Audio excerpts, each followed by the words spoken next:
মুস্তাফিজুর রহমানের সঙ্গে যেন এবার অবিচার করলো আইসিসি।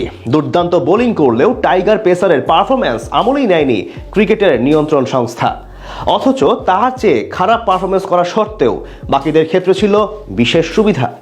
ফিজের মতো একই পরিণতি হয়েছে শেখ মাহাদিরও। টাইগার দুই ক্রিকেটারের সঙ্গে তবে কি এমন অবিচার করলো আইসিসি, সেটাই জানবো রিপোর্টে। যোগ্যরা পায় অবিচার, বিপরীতে যারা পারফর্ম করে না তারাই পায় প্রমোশন। এমন কথা বলতে যেন এবার বাধ্য করলো ইন্টারন্যাশনাল ক্রিকেট কাউন্সিল। বিশেষ করে টাইগার দুই ক্রিকেটারের বিপক্ষে রীতিমতো অভিযোগ তোলার মতোই কাণ্ড করলো ক্রিকেটের সর্বোচ্চ নিয়ন্ত্রণ সংস্থাটি, যেখানে বাকিদের ক্ষেত্রে ছিল বিশেষ ছাড় দেওয়ার সুবিধা। বল হাতে দুর্দান্ত সময় পার করছেন কাটার মাস্টার খ্যাত মুস্তাফিজুর রহমান। প্রতিপক্ষের বিপক্ষে রীতিমতো অপ্রতিরোধ্য হয়ে উঠেছেন বাঁহাতি এই পেস বোলার। চলমান নেদারল্যান্ডসের বিপক্ষে সিরিজেও প্রথম দুই ম্যাচে দারুণ পারফর্ম করেছেন তিনি। ইকোনমি রেট কিংবা উইকেট তোলার পারদর্শিতা সবকিছু বিবেচনায় তার অবদান ছিল চোখে পড়ার মতো। তবুও যেন তার প্রতি উদাসীন ছিল আইসিসি।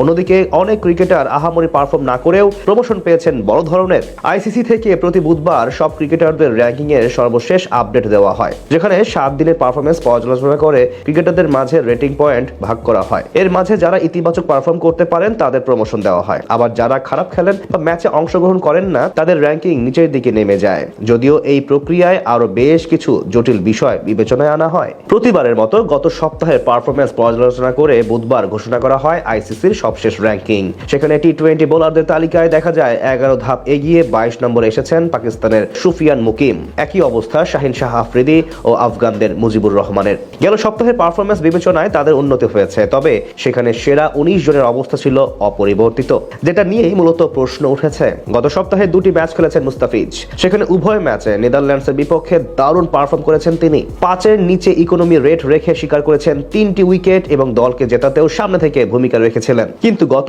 এক সপ্তাহে বাকিদের বৃদ্ধি পেলেও ফিজের রেটিং পয়েন্ট একটুও বাড়েনি। 12 নম্বর পজিশনে থেকে তার পয়েন্ট বহাল আছে 647-এ।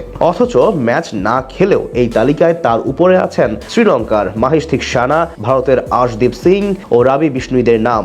ফিজের মতো একই পরিণতি দেখা গেছে শেখ মাহাদি ও তাসকিন আহমেদের ক্ষেত্রে। ডাচদের বিপক্ষে প্রথম দুই ম্যাচে তাদের পারফরমেন্সও ছিল বেশ ইতিবাচক, কিন্তু এই দুজনের অবস্থানও রয়েছে পুরোপুরি অপরিবর্তিত, যা নিয়ে প্রশ্ন জন্ম নিয়েছে বাংলাদেশের ক্রিকেট প্রেমীদের মনে। অনেক ক্ষেত্রে দেখা যায় বড় বড় দেশগুলোর ক্রিকেটাররা কোনো ম্যাচ না খেলে বা 1 থেকে 2টি ভালো ইনিংস খেলে র্যাঙ্কিং এ একদম উপরের দিকে চলে যায়। অথচ বাংলাদেশের ক্রিকেটাররা ধারাবাহিকভাবে পারফরমেন্স করলেও নিজেদের অবস্থার পরিবর্তন আনতে পারেন না।